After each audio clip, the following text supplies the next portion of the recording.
सीतापुर के कांग्रेस विधायक अमरजीत भगत सीतापुर में आके अपन पत्नी के संग मतदान करके खुशी जतात हुए कहिस कि लोगन मन ला अपन जम्मो काम ला छोड़ के पहली मतदान करना चाहिए ताकि अच्छा देश के निर्माण हो सके।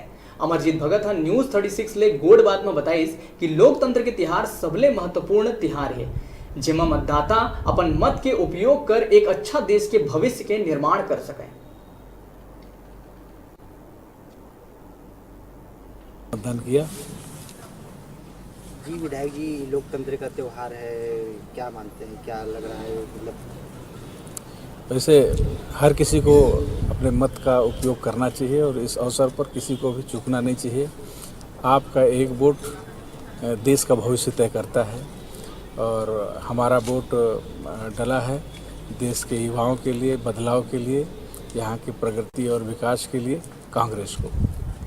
जी बता दीजिएगा, और लोग जो है जिन्होंने मतदान नहीं किया, अभी जैसे आप चाह रहे हैं, तो उनको क्या संदेश देंगे मतदान करने के प्रति? सब काम को छोड़ करके मतदान करने अवश्य है और आप के पसंद के जो कैंडिडेट है उनको आप अपना वोट करें। आपके वोट करने से देश का भविष्य तय होता है, क्षेत्र का प्रतिनिधित्व सामने आता है और आप जिसको अपना प्रतिनिधि चुनना चाहते हैं उसको मौका मिलता है। बहुत अच्छा लग रहा है, मैं भी मतदान की हूँ।